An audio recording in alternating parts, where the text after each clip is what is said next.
안녕하세요. 저는 경희의료원 소아청소년과에 특히 저희 병원 신생아 중환자실장을 맡고 있고요. 최용성 교수라고 합니다. 안녕하세요. 오늘 이와 같이 좋은 기회에 특히 동대문구에서 또 경희의료원과 함께 주관하는 예비맘 교실에 강의를 할 수 있도록 해주셔서 감사드립니다. 오늘 제가 맡은 주제는 제 분야이기도 하고 해서 신생아 관리로 했고, 여러분들 미리 조금 신생아, 즉 본인의 이제 뱃속에 있는 아이를 만나보시기 전에 신생아를 어떻게 관리를 해야 되고 키워야 되는가에 대한 얘기를 좀 쉽게 풀어가고자 합니다. 첫 슬라이드는 조금 딱딱하지만 두 장째부터는 그림과 함께 가볍게 보실 수 있도록 준비했습니다. 여러분, 신생아라고 하는 말은 이제 갓 태어난 아기라고 하는데요. 갓 태어났다라고 하는 말은 생후 28일까지를 대개 얘기를 합니다. 혹은 30일. 그런데 이제 최근에 우리나라 산모들의 약 10%가 미숙아를 분만을 하십니다. 조산. 그러면 미숙아들은 37주 미만에 보통 낳기 때문에 사실 그 생후 30일의 신생아라는 정의가 조금은 변형됐죠. 그래서 예를 들면 한 달 일찍 나온 아기는 그럼 한 달 지나면 신생아가 아닌가? 그게 아니고요. 대개 한 교정으로 봐서 한 달 정도까지는 우리가 보통 신생아라고 얘기할 수 있습니다. 미숙아 얘기가 나와서 말씀인데 보통 우리가 40주를 예정일로 칠 때 37주가 안 되면은 우리가 미숙아라고 얘기를 하고 또 예쁜 말로는 이른둥이라는 얘기를 많이 합니다. 그래서 이른둥이라고 해서 이제 다 같지가 않고요. 주수가 어리면 어릴수록 이제 뭐 여러 가지 치료의 어려움도 있을 수 있지만 최근 우리나라에서 이런 미숙아의 생존율 그리고 합병증 없이 키울 수 있는 나이가 그 분율이 점점 더 성적이 상승되고 있어요. 그래서 저희들이 열심히 노력하고 또 열심히 힘내서 끝까지 완주하시는 어머님도 있지만 그렇지 못하시더라도 저희들이 최선을 다해서 아이들을 아주 안전하게 또 건강하게 키우는 데 최선을 다하고 있습니다. 자, 그러면 다음으로 넘어갈까요? 약 10년을 훨씬 넘게 제가 신생아 환자만 봤어요. 저는 이제 신생아 담당이다 보니 신생아를 또 외래에서도 자주 보고 뭐 물론 아픈 아이도 보지만 그렇지 않은 아이도 저한테 오죠. 그래서 제 외래에 오는 어머님들의 공통된 질문들 그리고 궁금하신 것들 그런 것들을 위주로 조금 제가 생각나는 대로 한 40여 장 정도의 슬라이드를 만들었어요. 막 공부를 열심히 막 필기하시고 이러지 않고 조금 그래도 재미있게 들으실 수 있도록 좀 노력을 했습니다. 하나씩 좀 봐보도록 할게요. 보통 신생아들은 숨을 이제 막 처음 쉬나기가 되거든요. 생후 첫날부터 말이죠. 왜냐하면 뱃속에 있을 때는 어때요? 숨을 쉴 수가 없죠. 양수 안에 있고 어머님과 연결되어 있는 탯줄이라고 하는 아주 소중한 연결고리를 통해서 이제 숨을 쉬는 거예요. 사실은 산소 공급을 받기 때문에. 그런데 이제 그런 아이가 막 태어나가지고 자기 호흡을 해야 된단 말이에요. 그래서 그 호흡은 아직까지 불안정하고 아주 잘 쉬지 못합니다. 그래서 우리 아기들은 숨을 쉴 때 숨을 쉬었다 안 쉬었다 하는 모습이 보여요. 그게 무슨 말이냐면 주기적 호흡이라고 하는데요. 약 15초 정도, 10초에서 15초 정도는 숨을 안 쉬기도 하고 그 시간이 지나면 또 헐떡헐떡 숨을 쉬고 그렇습니다. 그래서 어머님들이 많은 어머님들이 아기를 이렇게 안아서 보시다 보면 얘가 숨을 안 쉬기도 하고 또 어떤 때는 막 헐떡거리고 쌕쌕거리는 소리가 나요. 이렇게 저한테 물어보시거든요. 자, 그럴 때는 이런 것이 모두 다 정상적인 신생아의 주기적 호흡이라고 얘기를 할 수 있다고 설명드립니다. 이 사진에서 보시다시피 신생아들은 이제 콧구멍을 한번 보세요. 그 안에 열려져 있는 것이 좀 좁고 또 기도 내경이 되게 작아요. 그래서 기도의 공기정이 증가합니다. 그러면 숨을 조금만 빨리 쉬어도 쌕쌕거리는 소리가 들릴 수 있습니다.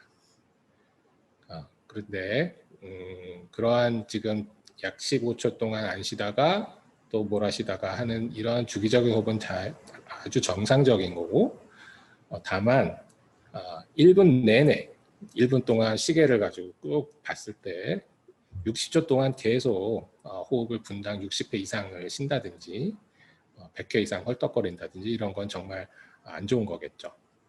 혹은 15초 이상 혹은 20초 이상 숨을 쉬지 않는 것은 우리가 무호흡으로 얘기할 수가 있습니다. 그리고 사진은 또 같은 사진이지만 한번 보세요.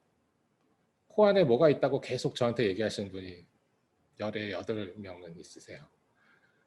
지금 보면 정상적인 코의 비익이라고도 얘기하고 우리가 콧날개라고 하죠. 양쪽에 이렇게 있는 부분에 보면 안쪽으로 이런 조개같이 생긴 것이 보입니다. 자, 그런 것은 원래 이물질이 아니고 그 사이에 이렇게 공기가 터뷸런스를 하고 지나갈 수 있도록 만든 일부이고 그곳을 통해 약간의 분비물 혹은 코딱지 같은 것이 살짝 묻어 있을 수는 있어요. 자, 그것을 모조리 깨끗하게 제거해야겠다. 그래야 나는 속이 편하다. 이러시는 엄마들이 계시거든요. 네, 꼭 그러지는 않으셔도 됩니다. 아기 표정을 보시면 정말 예쁘게 또 편안하게 숨쉬고 있는 애들 문제가 없고요. 대부분 문제가 없어요. 그렇지만 콧뻥 이런 걸로 막 이렇게 입으로 이렇게 흡입해내고 이런 기계도 있긴 한데 물론 감기라든지 상기도 감염 또 하부기도 감염이 있는 아이들은 그런 것이 도움이 될 수 있는데 그렇지 않은 경우는 보통 생리식염수 정도만 코 밑에다가 축여주신다든지 아니면 스프레이로 해주는 생리식염수가 있습니다. 해수라든가 그런 것을 살짝 써보시는 것 정도만 하시는 것이 좋겠어요. 자, 그런데도 아이가 숨을 쉴 때 그럼 쌕쌕거리지는 않는데요. 아이가 막 그렁그렁 소리가 나요. 라고 얘기를 많이 해요. 이 그림을 보면 우리가 아주 귀여운 아기의 머리 그리고 구강, 비강의 이제 모식도예요. 보면 이제 굉장히 우리가 구개라고 하거든요. 그러니까 코 있는 데서부터 목젖 뒤에까지 있는 입천장. 그 구개가 좀 짧고 또 뒤에 이렇게 하면 되겠군요.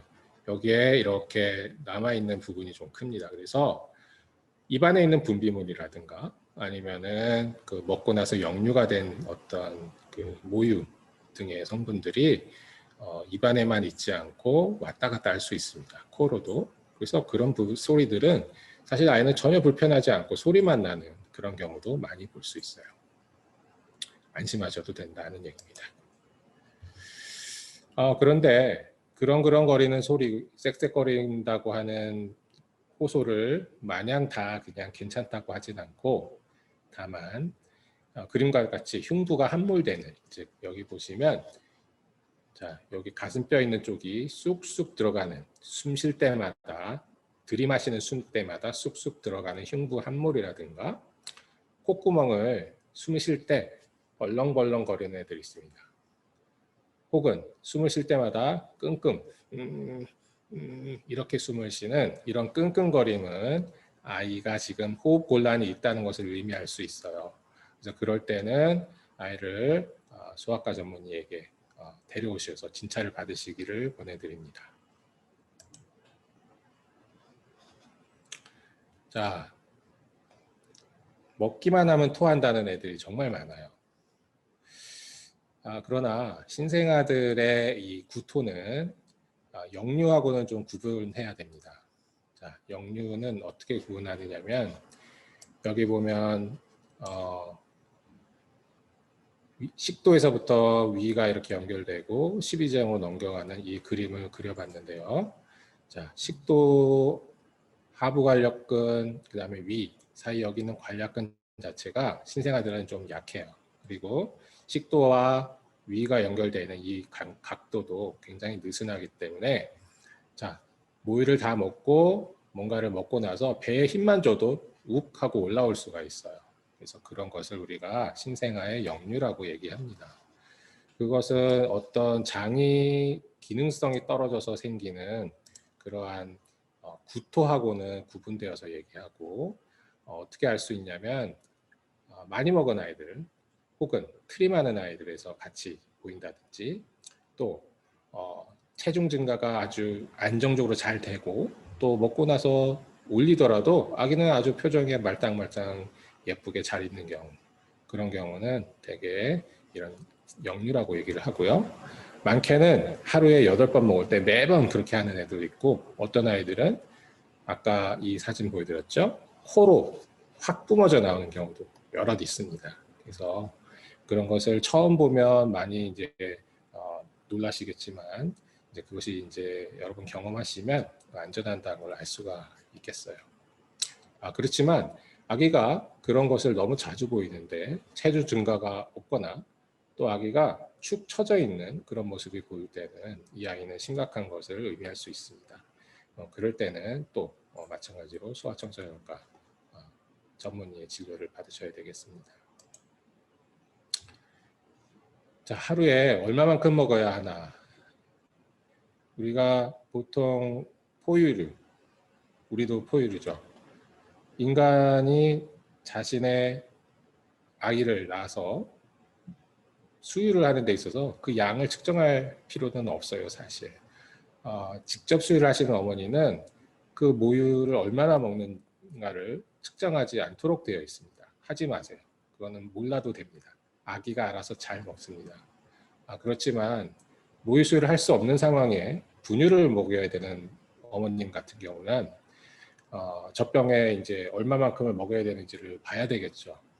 그래서 그 양은 보통 신생아 시기에는 킬로그램 곱하기 150 혹은 200cc 하루 동안 그렇게 보면 되는데요.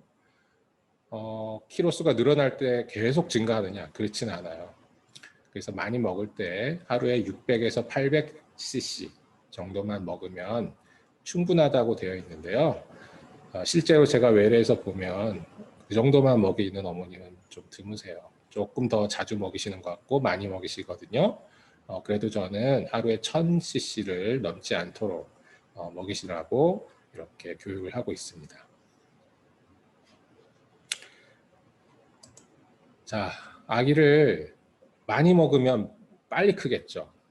자, 그렇게 빨리 키우는 것이 좋을까요? 자, 아이를 크게 키우는 것이 중요한가? 제 대답은 크게 키우기보다는 단단하게 키우자. 이렇게 주로 얘기를 합니다. 이 그래프를 보시면 이제 신장과 체중이 여러분 그 아이의 수첩에 보면은요, 뒤에 보면 그 수첩에 이 그래프가 있죠. 그래서 달마다 계열수마다 물론 남자아이와 여자아이가 구별되어 있어요. 파란색과 빨간색으로. 거기에서 보면은 개월수마다 이제 체중 잰 것, 키 잰 것들을 이렇게 점을 찍어 보면 우리 아이가 얼만큼 잘 자라는구나 이런 걸 알 수가 있는데요. 이 오른쪽에 제가 파란색 줄과 초록색 줄로 첨가한 이 부분은 예를 들면 미숙아 혹은 저출생 체중아에 대한 따라잡기 성장표를 제가 그려본 거예요. 그러면 자, 초록색은 가파르게 올라가고 파란색은 천천히 따라잡았죠. 네. 어떤 게 더 좋다고 생각하세요?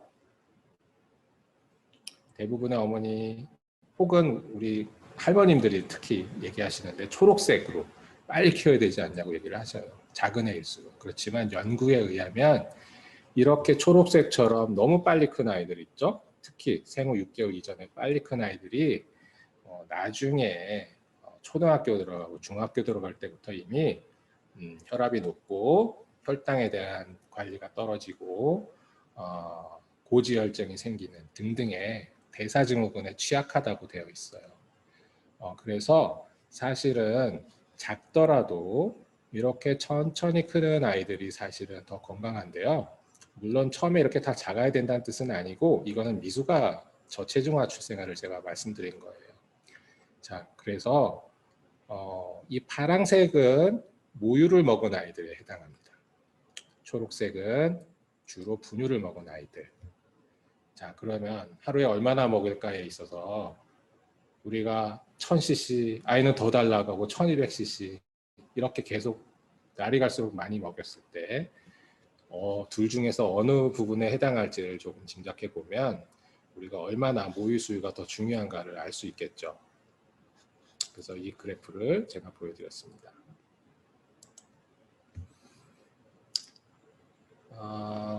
모유 수유 얘기는 조금 이따 다시 드리도록 하고 이제 배꼽 얘기로 넘어가도록 하겠습니다. 신생아의 배꼽, 이 자체가 배꼽은 아니죠. 사실 배꼽은 요 안에 있는 요걸 말하지만 제 이 마우스 포인터가 보이시는 건가요?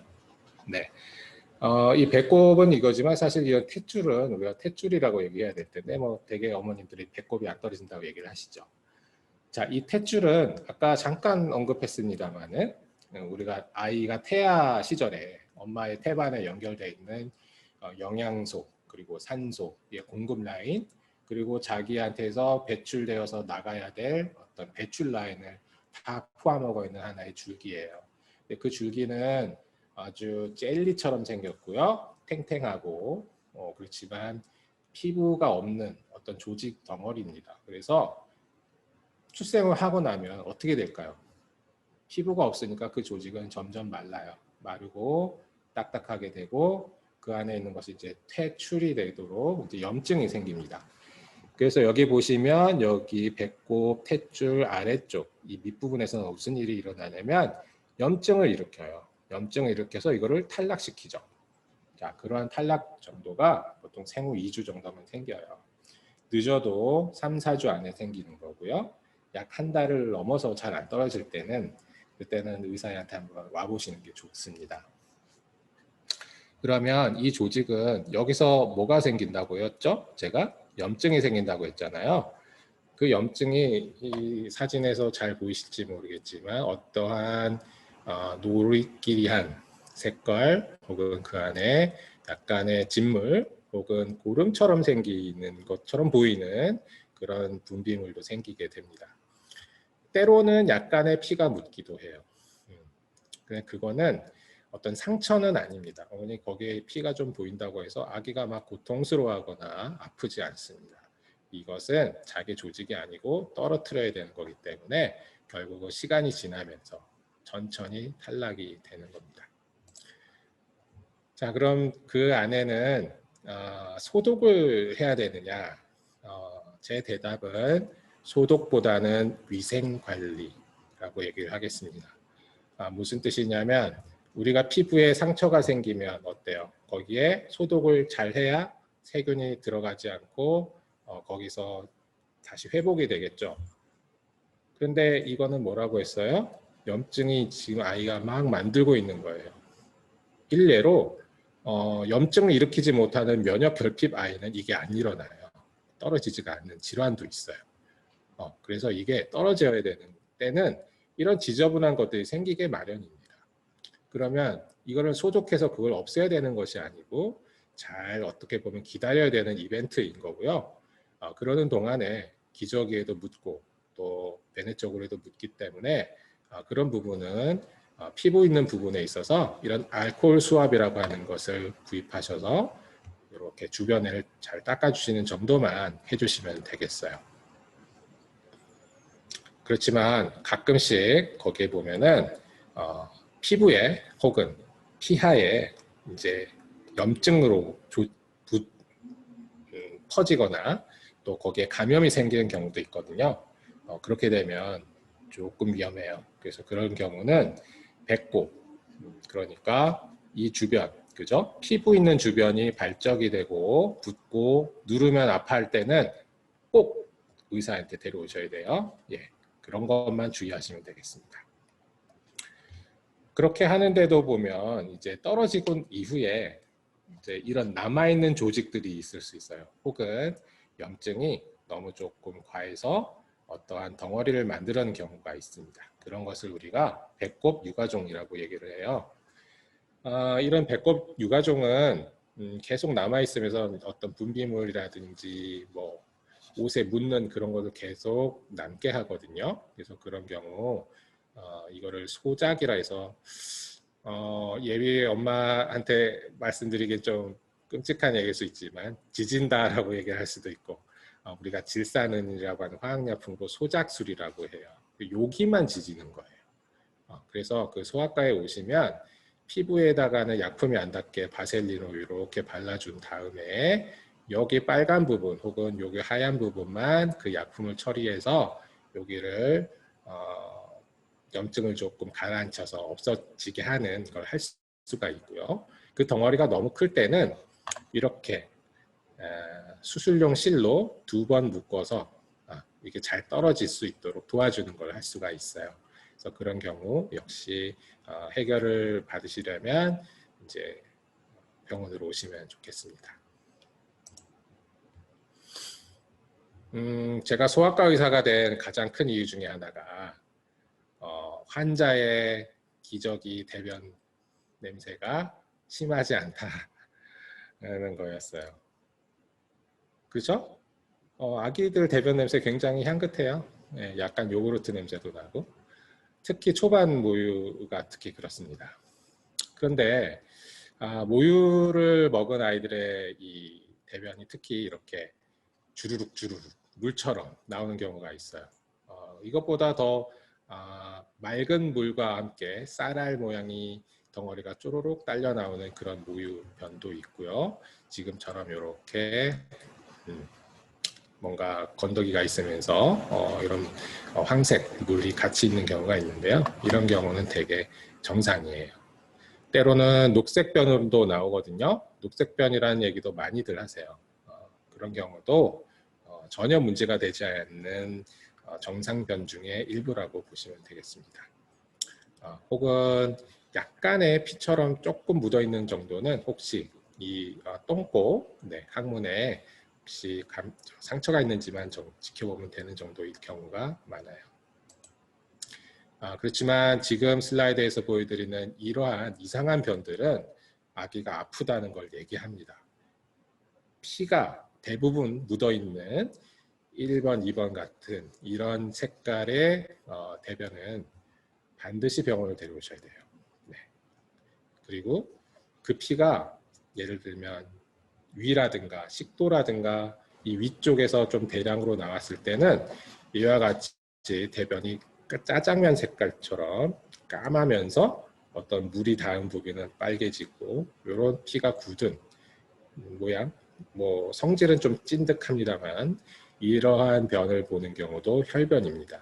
그래서 이런 혈변들은 반드시 병원 데리고 오셔야 되고 또 특이한 거는 이 사진보다는 조금 더 하얀색으로 약간 착색이 좀 덜 돼 있으면서 약간 흰색에 가까운 변을 볼 때도 그건 문제가 있는 변이라고 보여집니다. 그래서 이런 경우 물론 매우 드물지만 여러분이 기저귀에서 이런 무시무시한 변이 나올 때는 병원을 데려오시지만 지금처럼 이런 변은 자주 보실 텐데 이런 변은 걱정 안 하셔도 되고요. 혹은 그야말로 어머님들이 제일 좋아하시는 황금변 그런 건 물론 문제가 없겠죠. 아기를 키우다 보면은 이런 소리를 냅니다. 아기가 옹알이 할 때는 아닌데 용을 쓰면서요 할머니 소리를 냅니다. 이런 그런 소리를 내는 경우가 굉장히 많아요. 제가 아무리 교과서를 찾아봐도 왜 그런지 써 있는 건 없어요. 그 말은 정상이란 얘기고 그것은 특징적으로 미숙아나 작은 아이일수록 조금 더 있거든요. 그거는 한 달 내지 2달 지나면 많이 없어져요. 그래서 어떤 발달상의 어떤 과정이라고 보여지고요. 다만 아까 얘기했죠. 무호흡이 연결돼서 지속된다 그러면 즉 용을 쓰는데 약 20초 이상 용이 오래되면 무호흡으로 되고 뚝뚝뚝 이 심장도 박동이 늘어질 수 있어요. 그러면서 아이가 파래지고 이러면 그때는 동영상을 찍어 놓으세요. 동영상을 찍어 놓고 그 동영상과 아기를 함께 데리고 소아과 의사한테 오시면 같이 그 문제가 정말 있는 건지 확인하면 될 것 같습니다. 다음으로는 눈이에요. 사시. 사시처럼 보이는 경우가 많거든요. 왜냐하면 아이들은 눈과 눈 사이가 넓어요. 자, 이 네 개의 그림 중에 어느 게 사시일까요? 한번 맞춰보세요.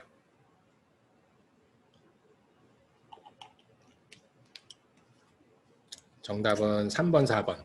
아래 것만 사시예요. 위에도 마치 사시처럼 보이지만 그렇지 않고 정상눈입니다. 이걸 우리가 거짓 사시라고 하는데요. 대부분은 거짓 사시에 속합니다. 모든 신생아는. 왜냐하면 이렇게 여기가 넓어서 그래요. 성인과 같지 않고요. 그리고 어떻게 하냐면요. 여러분 집에 있는 형광등 보면 눈에 여기 비치죠. 자, 위에 있는 두 아이는 이 비치는 것이 대칭적입니다. 여기 보면 눈동자에 이 안에 또 까만 눈동자 안에 딱 중앙에 있네요. 양쪽이 똑같으면 이 아이는 사시가 아닙니다. 또 여기 있는 사진도 아기가 옆을 보고 있지만 어때요? 여기 비친 맺힌 형광등의 위치 분율로 봤을 땐 똑같아요. 그렇죠? 그런데 아래는 어때요? 다르죠? 얘는 두 개가 여기에 미쳐 있는데 중앙쯤에 얘는 벗어났잖아요.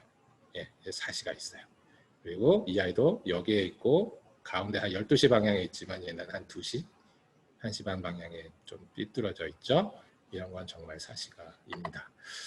그래서 이런 사시는 사실 안과에서 우리가 이제 진찰해서 정확하게 진단 후에 적절한 처치, 바로 수술하지 않아요. 적절한 처치를 비수술적 치료로도 얼마든지 교정이 가능합니다. 그래서 그런 경우에는 소아과도 좋고 안과도 좋고 한번 데려오시는 게 좋겠습니다. 다음은 황달을 말씀드립니다. 자, 황달은 황달을 일으키는 물질 때문에 생기고요. 이 황달 물질을 우리가 빌리루빈이라고 얘기를 합니다. 이 빌리루빈이라는 물질은 몸에서 많은 좋은 작용들을 해요. 예를 들면 담즙을 구성한다든가 그 안에 있는 또 다른 것들은 적혈구를 만드는 데도 쓰여지고 또 때로는 신생아에서 살짝 올라가는 신생아의 생리적 황달인 경우는 어떤 항산화 작용도 한다고 알려져 있어요.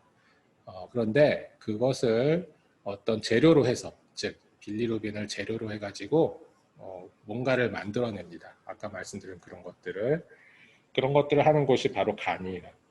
간이 대표적입니다. 간에서 그걸 만드는데 이 간은 사실 그동안 좀 쉬고 있었어요. 태아에서. 그런데 이제 막 태어난 다음부터 간이 이제 일을 하기 시작하죠.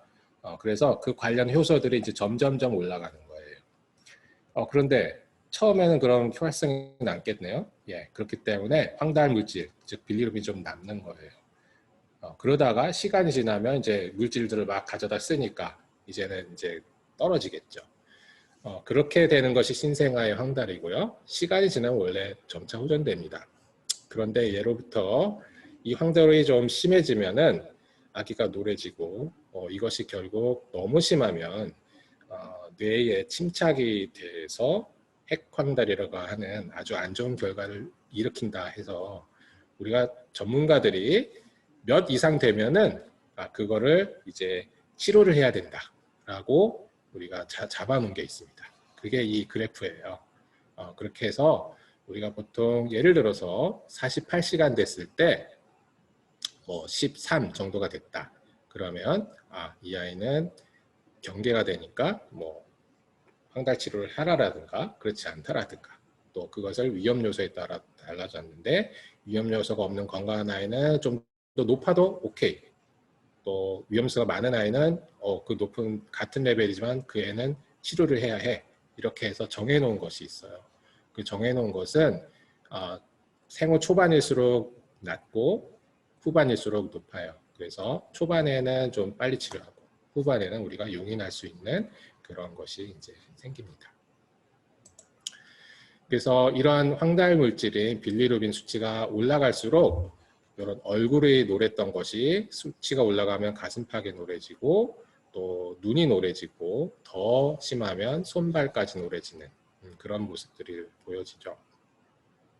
그래서 그런 적당한 때는 노래지는 것 같으면 우리 소아과에 데려오시고요. 거기서 검사를 해서 치료를 해야 될 정도라면 치료를 하고 그렇지 않으면 안심시켜 드릴 수 있습니다. 자, 그러면 이제 모유황달이라는 것도 있거든요.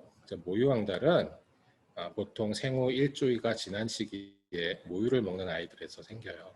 그렇지만 좀 오인하고 있는 것이 황달이 있으면 모유수를 끊어야 된다고 생각하고 그럴 때마다 모유를 중단하는 경우가 있어요. 그러면 모유수에 좀 악영향을 미치는 경우가 있어서 안전한 수치로 모유수를 사실은 지속할 수가 있습니다. 황달이 있어도 또 모유황달이 있어도 아까 보여드렸던 그 수치에 따라 안전한 레벨이라면 모유황달이 있어도 모유수를 계속 하면 점점 좋아집니다. 약 한 달에서 3달, 길어도 3달, 뭐 아니면 최장 3달까지 유지되는 애들도 있지만 그런 경우 위험한 레벨이 아니라면 이렇게 유지하면서 볼 수가 있습니다. 그리고 어떤 위험 레벨이 넘어갈 경우는 잠시 중단합니다. 한 2박 3일 정도만요. 2박 3일 정도만 중단하고 다시 재개했을 때는 재발하지 않는다고 되어 있어요. 그래서 안전하게 할 수 있고요. 다만 그 2박 3일 정도를 중단할 동안에 유축은 계속 해놓으셔야 나중에 어머니도 불편하지 않고 다시 수유하는 아이도 익숙하게 할 수가 있습니다. 죄송합니다. 이 그림은 이태리 화가의 주세페라고 하는 사람이 그렸대요. 너무너무 아름답고 평화로운 분위기, 그렇죠? 모유수유를 하시는 그런 분위기죠. 그래서 그 모유수유를 하는 이 어머니의 이걸 한번 보세요. 자, 모유양을 늘리고 싶은데 안 돼요 라고 하시는 어머니가 정말 많아요. 특히 첫 아이를 임신 중이신 어머님은 사실은 출산하기 전부터 모유를 어떻게 아이한테 먹일 것인가, 어떻게 해야 아기가 모유수유를 잘하는가에 대해서 좀 공부를 하시는 게 좋고 마음의 준비와 이런 대비를 해 놓으셔야지 나중에 잘할 수가 있습니다. 이 그림을 보면은 이렇게 아기를 안고 아기가 엄마 꼭지를 물고 있잖아요. 이런 스킨십이 있어야 호르몬이 분비를 하고 그것이 유선에서 모유양을 늘리는 유일한 방법입니다. 따라서 이렇게 모유를 늘리고 싶다면 유축만 해서는 생기지 않습니다. 유축만 해서는 딱 그 정도만 나오죠. 더 늘리려면 계속 접촉을 시도하셔야 돼요. 안 되더라도. 그리고 분유를 먹더라도 식간에 계속 연습을 하셔서 이러한 작용이 있어야 되고요. 어떤 어머니는 예를 들어서 입원하고 있을 때, 아기가 중환자실에 입원하고 있을 때 아기 사진을 보고만 있어도 그냥 모유가 막 생성되는 어머니도 있으세요. 이런 모성애가 정말 강력한 이런 자극이 됩니다. 그래서 이 사이클이 굉장히 중요하거든요. 그래서 아이를 보고 있는, 생각하는, 모성애를 느끼는 모든 감정, 아기의 냄새, 아기가 꾹꾹꾹 거리는 소리, 이런 소리를 들으면서도 이런 것이 되는 정말 위대한 과정이에요. 그래서 이런 거를 하는데요. 또 특이한 거는 이런 옥시토신을 통해서 이런 사출을 유발하는 이 호르몬이 자궁에도 작용합니다. 그러면 어떻겠어요? 훅배아리가 적어요. 그리고 산후조리가 더 빨리 되는 거예요. 어머니가 더 개운하고요. 이런 찌뿌둥한 것도 사라지고 붓기도 빨리 가라앉고 나중에 모유 수유에 대한 강의를 또 하도록 하겠습니다. 그리고 이런 자세 모유 수유를 할 때 어머님 대부분이 이 중 하나 둘 셋만 아시는 어머니가 많아요. 글쎄 4번도 잘 모르실걸요. 2, 3번만 아시고 이 자세로만 하느라고 허리 아프고 등 아프고 아기도 힘들고 팔이 떨어질 것 같고 그렇지 않아요. 첫 번째 수유 자세 너무너무 좋은 자세입니다. 뭐 중이염이 생기지 않나요? 다 무시하세요. 훨씬 좋고 아이들한테 모유는요 그 안에 면역 글로본이 있습니다. 이렇게 먹이셔도 좋습니다. 저희 아내는 아이 셋을 전부 다 모유 수유 완전 모유수유 했거든요. 1번 자세로 누워서 TV도 보시고 책도 보시고 영화도 한 편 보시면서 아주 편안하게 수유하시길 바랍니다. 자, 아기를 젖물림이 중요해요. 젖물림은 젖병처럼 물리면 안 되고요. 이 아이의 입을 보세요. 완전히 뒤집어졌죠. 뒤집어졌어요. 오리처럼. 오리는 주둥이가 큰데 오리라고 해야 될까요? 어쨌든 뒤집어졌어요. 그리고 엄마의 꼭지는 쭉 들어와서 이 꼭지의 끝이 아이의 목젖까지 들어오게 되어 있습니다. 그리고 아기는 어떻죠? 볼이 빵빵합니다. 살이 많아요. 왜 그럴까요? 엄마 꼭지가 들어왔을 때 공간을 만들지 않고 완전히 밀착시키기 위한 아이의 생존 본능이에요. 자, 이와 같이 아이의 입안에는 엄마 꼭지가 들어오고 어떠한 공간도 있지 않아야 수유가 되는 겁니다. 요게 중요하고요. 수유가 다 끝나면 입을 여기다가 손가락을 대면 피식 소리가 나면서 떨어질 정도로 아주 딱 밀착이 되어야지만 할 수가 있는데 이런 거를 배우시고 열심히 연습하셔야 모유 수유가 수월해집니다.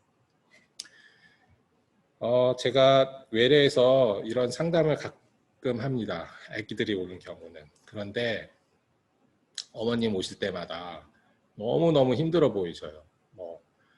예약일이 돼서 아기는 너무 예뻐. 막 공주와 왕자처럼 다 해갖고 왔는데 어머니는 막 머리도 막 이렇게 돼 있고 그냥. 그럼 제가 딱 한마디 합니다. 어머니 너무 힘드시죠? 그럼 어머니가 벌써부터 눈물이 그렁그렁해요. 네. 자, 어머니 커피 한 잔 안 해봤죠? 너무 먹고 싶다는 거예요. 커피 한 잔 하세요. 그래도 돼요. 라고 하면 그때 막 울어요. 엄마가. 네. 그래서 이거 보시면요. 모유수유 하더라도 커피 마실 수 있습니다. 왜 마실 수 있냐? 연구가 돼 있어요. 하루에 300mg을 마셔도 아기한테 전혀 문제가 없다는 거예요. 그리고 이 그림은 자, 이게 엄마의 유선의 이제 하나의 모식도예요. 단위예요. 여기에서 유선에서 이 모유 세포가 모유를 만들거든요. 이런 거를 우리가 모세혈관이 지나간다고 하는데요. 여기에서도 확산이 돼요. 어머니가 약물을 먹으면 그 약물이 모유로도 가지만 거꾸로 혈중 농도가 낮아지면 모유에서 어머니의 혈로 다시 확산됩니다. 이게 균형이 맞춰지는 거예요. 그래서 어떤 약을 먹어야 될 때 약을 먹고 시간이 한참 지나면 모유는 안전한 경우가 있어요. 그리고 그 약물마다 안전한 레벨을 이렇게 5레벨로 나누거든요. 대부분은 1, 2, 3 안전한 약에 속해요. 그래서 그런 것들을 저랑 같이 나중에 상담하면서 할 수 있고요. 특히 커피는 매우 안전한 것으로 되어 있어요. 만약에 내가 커피를 마시고 모유를 먹였는데 아이가 자꾸 잠을 안 자요 하고 혹은 아이가 부산해지고 좀 그런 것 같아요. 그럴 때는 모유를 다 끝낸 다음에 그 다음에 커피를 한잔 하시는 게 좋습니다. 에스프레소 한 잔이 100mg이거든요. 믹스 커피는 한 70? 그렇죠? 네, 이제 커피 하시면 좋습니다. 10월 28일 날 또 강의가 있어요. 그때는 제가 이런 완전 모유수유 성공하자 이런 강의 제목으로 하도록 하겠습니다. 100년 수명 시대죠. 단 1년밖에 없습니다. 기회가 평생에. 얼마나 중요한 시기인지 몰라요. 그래서 그거를 예비면께서 하시고 이거는 엄마를 위한 길이기도 해요. 이때 제가 다 가르쳐 드릴게요. 자, 미역국인데요. 미역국은 왜 그러냐면 정말 많은 어머님들이 하루 3끼, 일주일 내내 미역국만 드세요. 미역국 너무 지겹는데 젖이 잘 돌게 하고 산후조리에 좋고 아이한테 좋대요. 막 억지로 드시는 거예요. 적당히 드시는 게 좋겠어요. 왜냐하면 실제로 이 미역에 있는 요오드 섭취가 너무 과잉할 때는요. 모유의 요오드가 증가하고 아기에게는 갑상선 저하증을 유발하는 경우가 있어요. 혹은 불필요하게 갑상선 저하증을 오인되면서 피검사에서 나오는 것들이요. 그래서 불필요한 약물을 섭취한다든가 아기가 갑상선 저하증 약물 혹은 피 검사를 여러 번 해야 된다든가 그런 일이 종종 있어요. 제 외래에서도. 이번 주에도 있었어요.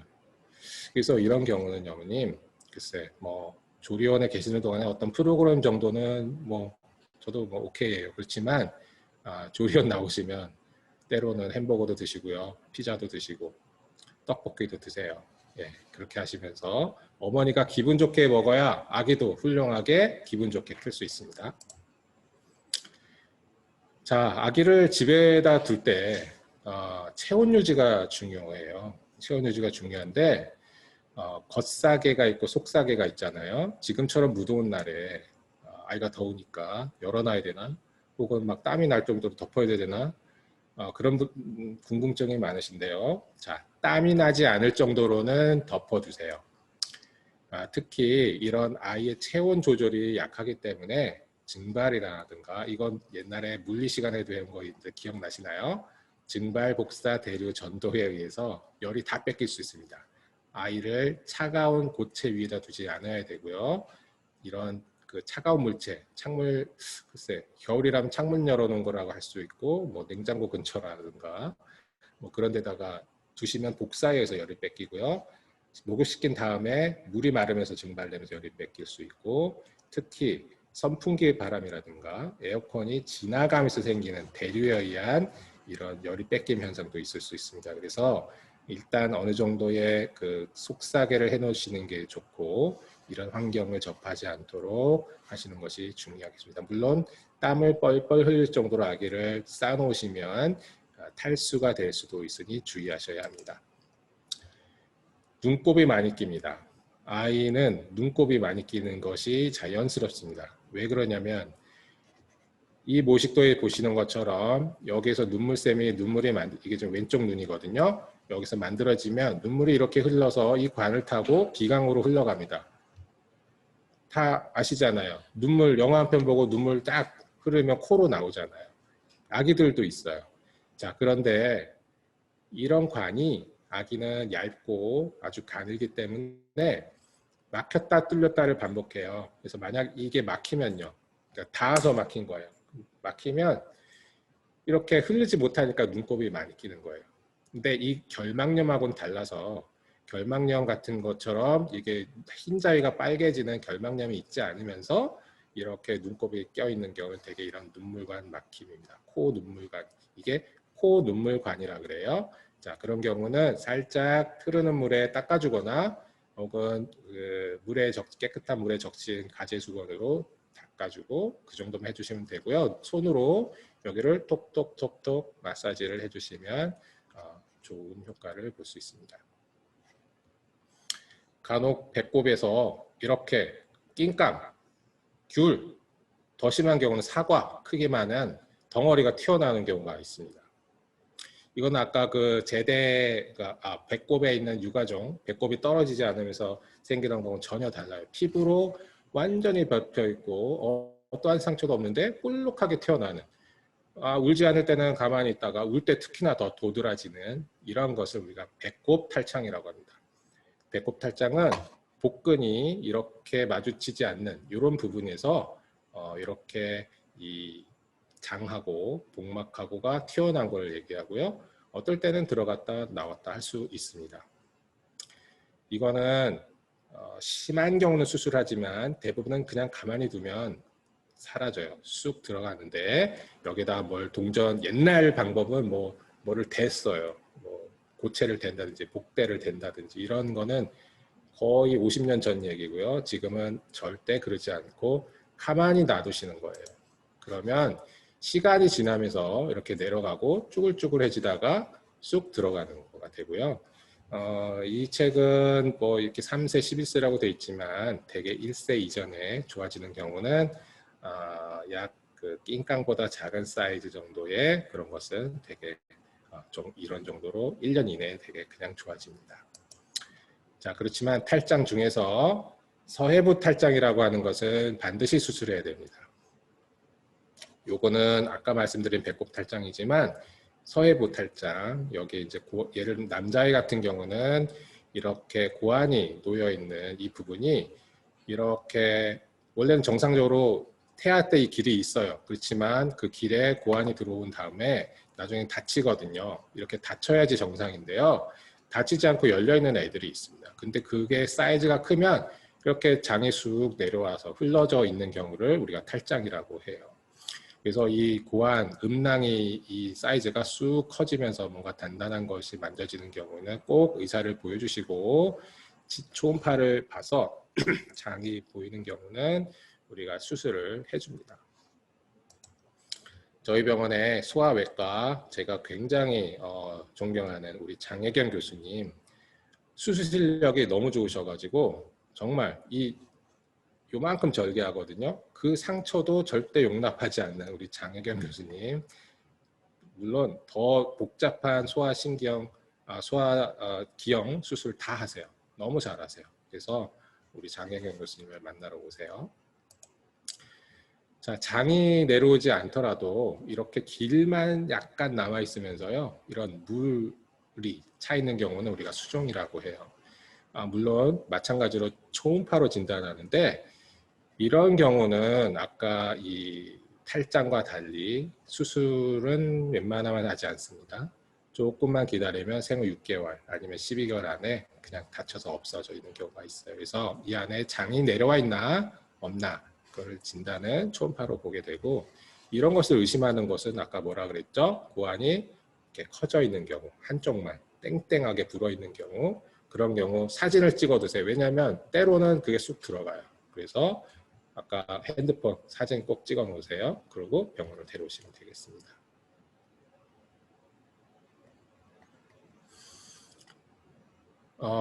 참, 그 말을 제가 안 들었는데 이 서해부 탈장 남자만 있는 거 아니에요. 여자아이도 있을 수 있어요. 그래서 그럴 때는 데려오셔야 합니다. 자, 딤플. 많은 아이들이 왔다가 검사만 하고 집에 가는 경우입니다. 딤플이 왜 자꾸 이렇게 주목을 받느냐. 우리나라가 영유아 검진이 너무 잘 돼 있고 우수한 그 의사들을 쉽게 만나볼 수 있어서 오히려 잘 된 일이긴 해요. 여기에 보면은 등 쪽, 꼬리뼈 쪽에 움푹 들어가 있는 부분이 있어요. 그 부분이 보이는 경우를 우리 딤플이라고 하거든요. 근데 그 딤플 자체는 그냥 들어간 자체는 그냥 자연적으로 호전이 됩니다. 아주 심한 경우를 제외하고는 즉 이렇게 엉덩이 살이 붙고 뭐 이러면서 크면서는 이게 없어져요. 근데 중요한 것은 그 자체를 보기 위해서 초음파를 보는 게 아니고요. 이것으로 인해서 안쪽에 척추 혹은 척수에 기형이 있는가, 그래서 수술을 해줘야 되는 거를 놓치진 않았는가, 이런 걸 확인하기 위한 작업입니다. 그래서 보는데 되게 몇 가지 타입이 있어요. 그것을 이제 의심할 수 있는 타입, 즉 기형을 의심할 수 있는 타입이 있는데 대개는 그런 경우가 없고 의심을 하더라도 0.1%에서 수술하거든요. 그런데 이런 경우는 계속 이제 스트레스가 되기 때문에 우리나라처럼 의료적 접근이 쉬운 나라에서는 한 번쯤 초음파로 확인해 놓는 것도 도움이 많이 된다고 할 수 있겠습니다. 이유식은 언제 시작할까요? 완전 모의 수유를 우리가 협의의 의미로는 6개월이라고 얘기를 하고 또 광범위하게는 12개월 내지 24개월 얘기해요. 완전 모의 수유를 하면요. 왜 6개월을 얘기하냐면 모유 외에는 어떠한 것도 먹이지 않는다 라고 하는 철칙으로 우리가 수유를 하기 때문에 완전 모유 수유라고 합니다. 그렇기 때문에 이유식은 6개월까지는 좀 기다리자. 6개월 동안 모유만 먹여서 더 건강하게 한 다음에 어떠한 이유식을 하나씩 소개시켜서 증가시키자 하는 거고요. 만약 우리 아이가 어떠한 이유로 모유수를 하지 못해서 분유를 먹는 경우라면 한 4개월이 지나면 이유식을 시작해 보시는 것이 좋습니다. BCG 접종이 최근 이제 많이 바뀌었죠. 첫 번째 피내용으로. 자, 피내와 경피 두 가지 접종약이 있는데요. 피내라고 하는 건 왜 피내냐면 여기 왼쪽에 피부에 모식도를 갖다 놨는데 맨 위에 있는 게 이제 이거는 상피입니다. 상피. 그리고 밑에 있는 것이 내피. 그래서 이걸 진피라고 하는데요. 주사기 바늘을 이렇게 진피 안에다가 넣어서 여기다가 어떤 백신에, 그러니까 결핵 예방 백신이거든요. 생백신을 여기다 넣어준다는 뜻이에요. 그렇게 해서 면역 반응을 유도하는데, 경피라고 하는 거는 어떻게 개발됐냐면 이런 흉터를 좀 덜 남기자 해서 여기다 꾹 찌르면 그것이 바늘이 여기 정도, 그러니까 상피 정도까지만 들어가거든요. 그래서 그것이 어느 정도 유도가 돼서 조금 흘러 들어간다. 쉽게 얘기하면 그렇게 해서 개발된 거예요. 그런데 이 모양이 이렇게 9개짜리가 2개가 18개가 생기죠. 그래서 이 상처가 아예 없는 것은 아닙니다. 어떠한 아이들은 붉게 남고요. 어떠한 희미하지만 이렇게 넓게 퍼지기도 합니다. 그 격자가. 그래서 예전에 한참 한 10여 년 전에는 이게 많이 유행을 했는데, 사실은 지금은 또 요거를 찾으시는 엄마들이 많고, 뭐 제품에 따라 조금이긴 한데, 결핵 예방에 대한 거는 사실 위에 있는 피내가 조금 더 우수하다는 것이 이제 일반적인 견해입니다. 아기들을 먹이거나 또 뭐 이렇게 보다 보면 입 안에 이렇게 하얀 것들이 진주라고 합니다. 이런 것들이 있는데요. 이거 정상이에요. 엡스타인 진주라고 하고 때로는 이렇게 잇몸에도 몇 개 있는 경우가 있거든요. 자, 이런 경우 정상으로 생기고요. 상피 조직이 좀 모여 있는 어떤 그런 조직인데요. 나중에 점점 자연적으로 사라집니다. 어떨 때는 진주 같아요, 정말. 네. 또 하나 어머니가 많이 물어보세요. 여기가 불룩 튀어나왔다는 거죠. 여기 배 위에, 그러니까 흉골 있는 요 끝에 하고 배 요 명치 위에 뭐가 뚝 튀어나왔어요. 이걸 우리가 칼돌기라고 하거든요. 아기는 이런 부분이 아직 연골로 많이 형성되어 있고 뼈가 약하고 해서 이렇게 끝에가 이렇게 튀어나와 있어요. 이게 정상이에요. 뭐가 있어서 그런 거 아니에요. 그래서 이런 거 제가 한번 보여드렸고요. 또 복부를 좀 볼 때 아기 배가 좀 불룩합니다. 원래가 많이 먹으면 더 불룩하고, 복부 팽만하고는 또 다르죠. 팽만은 글쎄 만져도 풍선처럼 빵빵한 경우를 우리가 팽만이라고 얘기하고, 그런 복부 팽만은 의사의 진료를 봐야 되는 게 맞아요. 그런데 그렇지 않은 경우는 원래 개구리처럼 좀 뭐랄까 복근이 아직 좀 형성이 힘이 없기 때문에 좀 이렇게 퍼져 있는 정도는 원래 있습니다.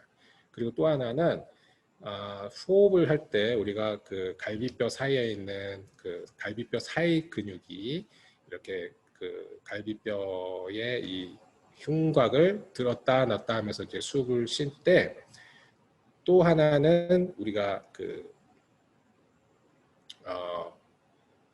횡격막이라고 하죠. 횡격막을 또 아래로 내려갔다 올렸다 하면서 그걸 도와주게 돼 있는데, 신생아는 이 횡격막을 써서 호흡하는 게 더 커요.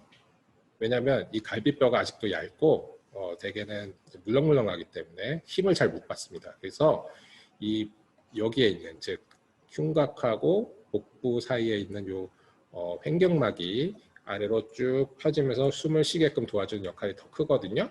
그러다 보니 숨을 쉴 때마다 흡기, 숨을 들이쉴 땐 배가 뿔룩 나와 보이는 그런 복식 호흡의 그런 모습이 정상적으로 보입니다. 지금 아기가 뱃속에 있으시지만 나중에 아기를 만나보면 한번 살펴보세요. 이렇게 보이고, 또 하나는 특징은 복벽이, 즉 근육과 이런 걸로 되어 있는 배의 벽이라 그러죠. 복벽이 얇아가지고 청진기를 대지 않아도 장소리가 꼬로록 꼬로록 하는 소리가 잘 들려요. 그래서 그런 것 때문에 굉장히 놀라셔서 오시는 엄마도 많이 있으세요. 원래 그렇다. 소개를 시켜드립니다. 머리뼈가 울퉁불퉁해요. 이렇게 만져봐 주세요. 이렇게 오는 엄마도 많아요.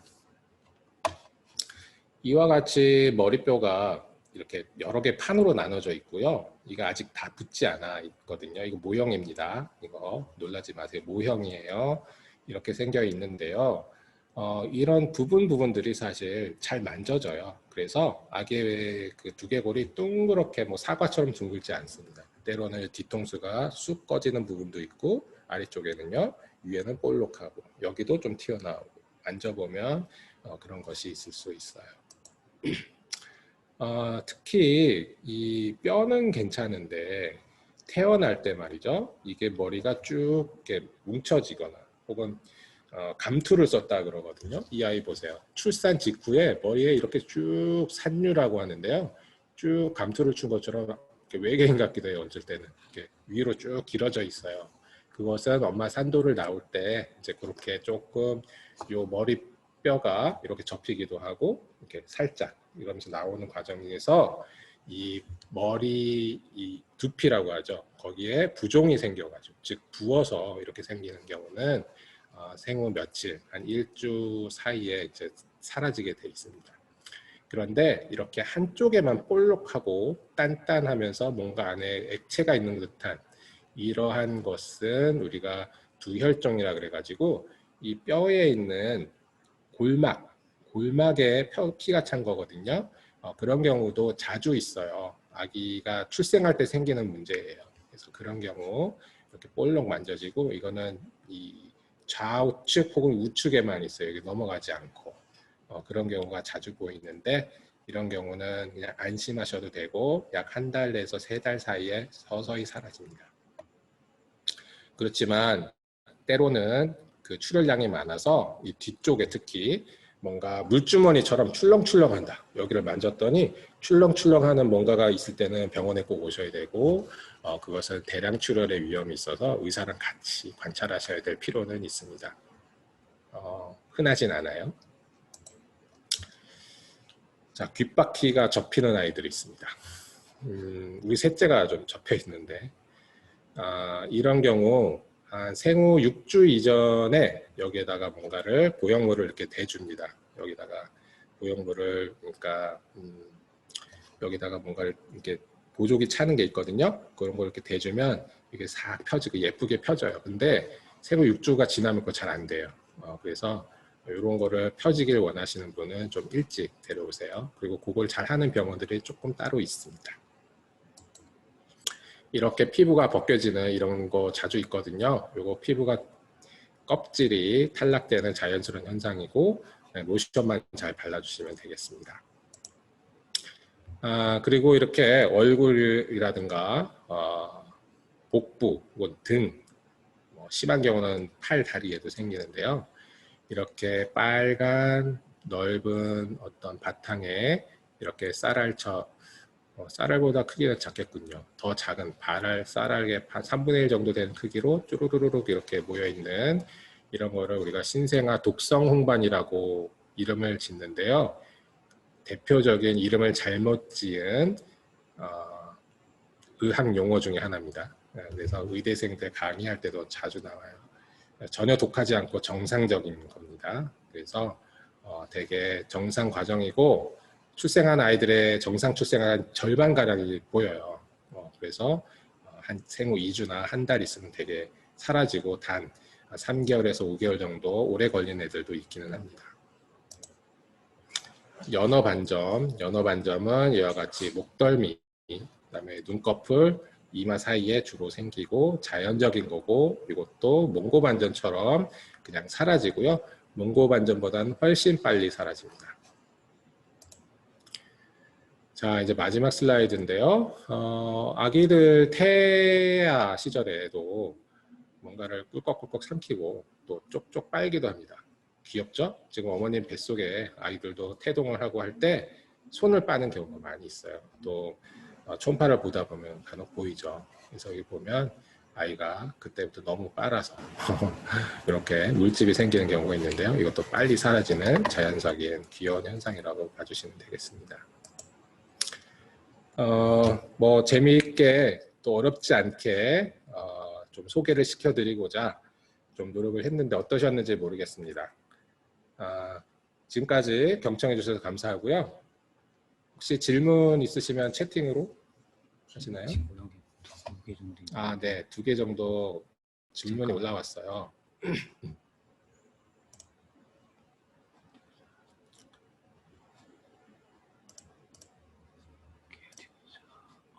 네네. 네. 고맙습니다. 질문해 주셔서 감사하고요.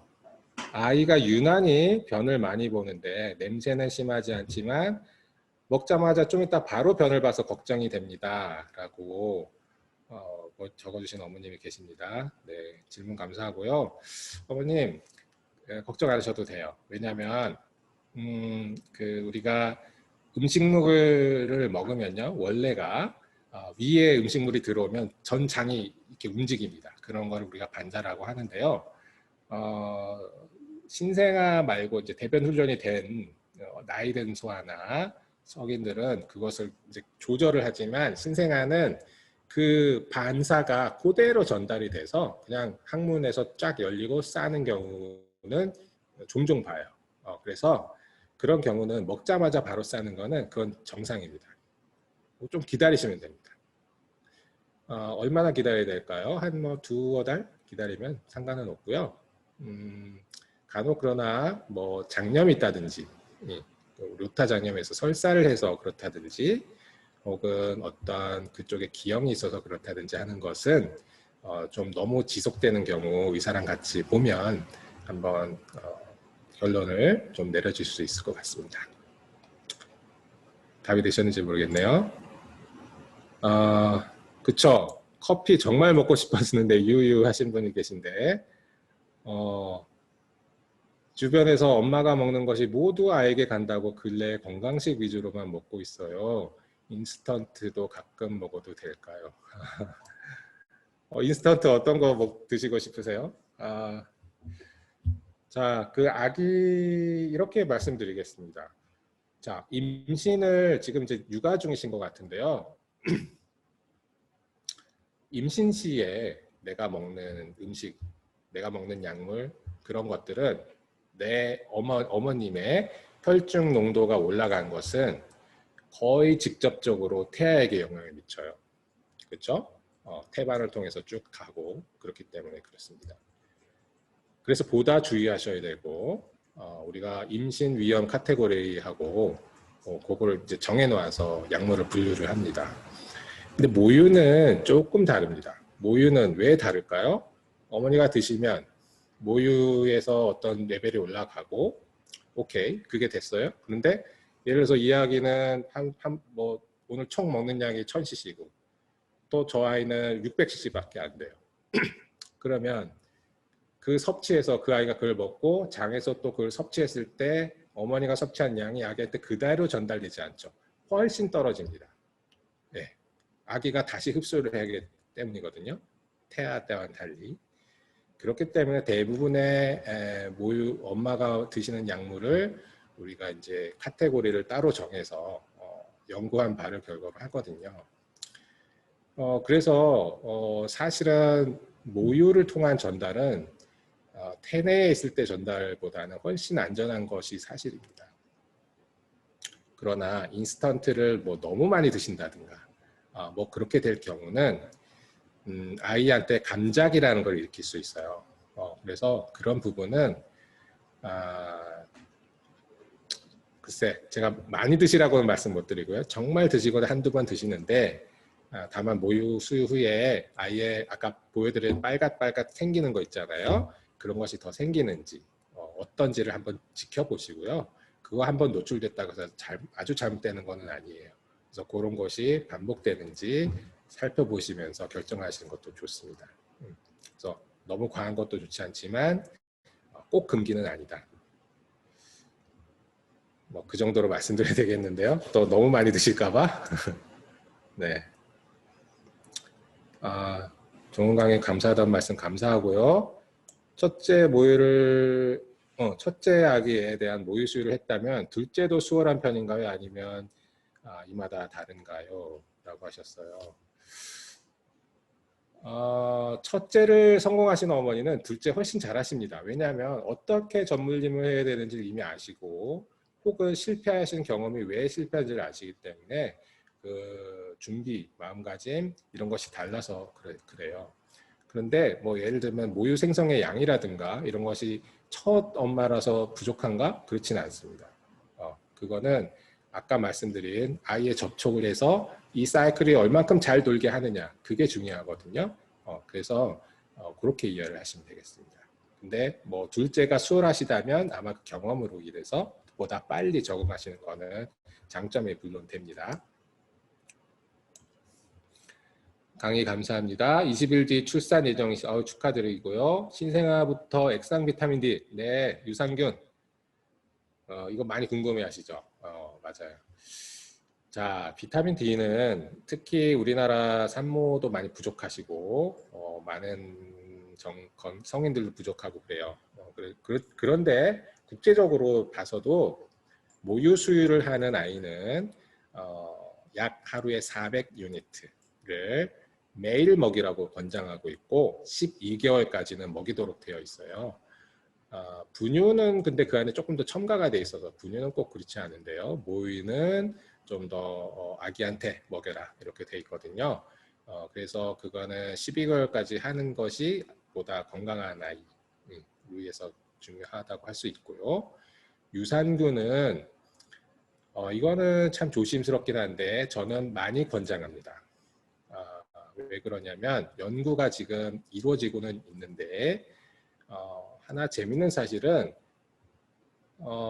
이 유산균이 어머님 모유를 통해서 아기한테 전달되기도 하고 오히려 태아 내에서도 이미 태아의 장으로 건너가 있다고 되어 있어요. 저도 미숙아 장을 이제 유산균 분석을 해봤더니 사실은 첫 대변은 없어야 되는데 그렇지 않고 굉장히 많아요. 그래서 사실 그 태내에서부터 이미 어머니가 건강한 시기 어떤 종류의 풍부한 유산균을 많이 드신 이러면 또 유산균만 드실라 그런 건 아닌데 좋은 풍부한 음식을 많이 드신 분은 아이한테도 좋은 영향을 미친다고 되어 있습니다. 그래서 아이한테 이런 유산균을 먹이는 것 자체가 전혀 위험하지 않다고 보여지고요. 그리고 그 아이 영아들의 대변을 검사를 했을 때 다양한 그 풍부한 종류의 유산균이 검출되고 있기 때문에 출산 이후에 아이한테 보충으로 먹여주는 건 좋은데 단 너무 알려지지 않는 드문 균주들이 있어요. 그런 균주들은 조금 피하셔야 됩니다. 그래서 유명하고 연구가 많이 되어 있는 유산균은 저는 신생아 중환자실에 있는 아이들한테도 처방해서 먹이고 있고 외래에 있는 아이들한테도 권장하고 있습니다. 그래서 그거는 한번 상담이 필요할 수 있어요. 네.